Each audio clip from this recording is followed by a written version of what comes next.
Hello, we'll continue with the study of symptoms. Last time we saw two elements of the any symptom which are to be studied, location and sensation. Now the third important element to be looked into is modality. What is modality? Modality means any factors in the environment which increases or decreases that particular complaint.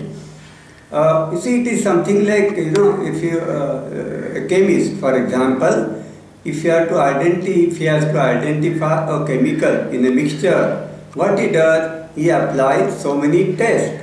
This test, that test, and ultimately it comes down to that identification of that particular chemical. Similarly, what we are doing here in in studying modalities is to study the patient with all the reactivity patterns, so that is specificity or individuality of a particular patient in the disease is noted down. So this is what the importance of modality. And there are a number of such factors which can be studied as far as any complaint as to its aggravation and amelioration is studied. For example, you take time. A patient, the complaint may be more in the morning, maybe at night, or they may be at particular time. For example, it may be 10 o'clock, it may be 4 o'clock. So everything has to be noted down. Or it may be moon phases. This is again a time element. Or there may be regular periodicity, maybe on alternate days. So when you say time, everything which is time bound is to be studied as far as the complaint is concerned. Similarly, you take season or the weather changes or the temperature. A patient may say, I cannot tolerate this cold wind. But another patient will say, no, cold wind is very good for me, but it is only on head I cannot tolerate cold wind. Now, you see, the first case, the modality is patient as a whole is aggravated, while in the second case, it is only the head which is aggravated by cold wind. So this is again a different thing, in two patients. So now all these such details are to be noted down. You take, position. Patient may say that no, I cannot sit down because my knee pain gets aggravated. It's more. Or he may say while walking, I feel quite better. So the position, that means while walking, while sitting down, while lying down, whatever relates to that particular complaint is to be noted down. And there are a number of such factors which can be studied in relation to a particular complaint, and these are all modalities.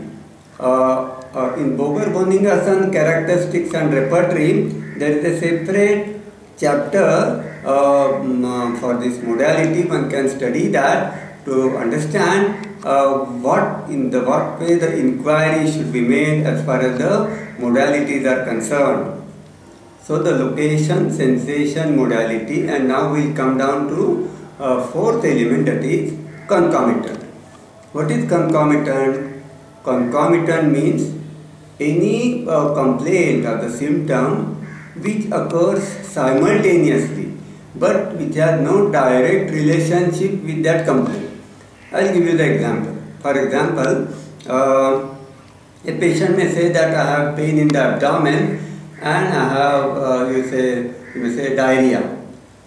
Now, pain in abdomen and diarrhea, they are all more related to gastric function.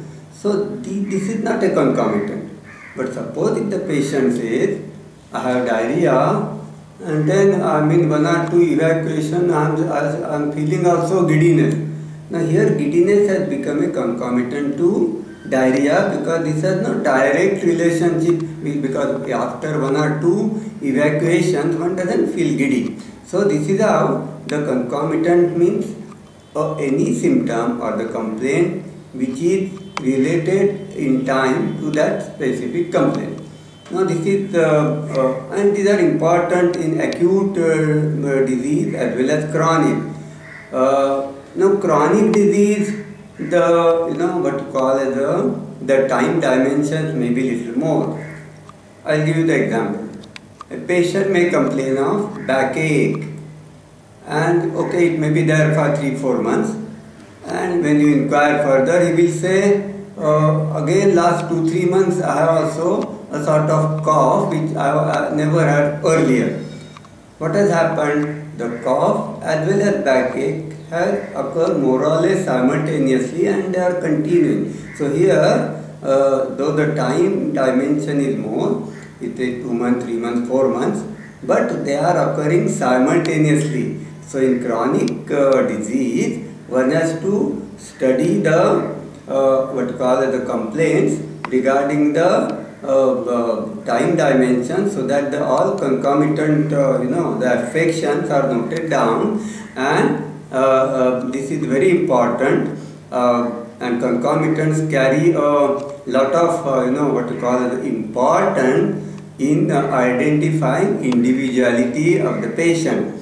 So any symptom, as I told you earlier, rotation, sensation, modality and concomitant, as far as possible we have to study that, and next time we will continue with our study of symptoms, which is very important in homeopathy. Thank you.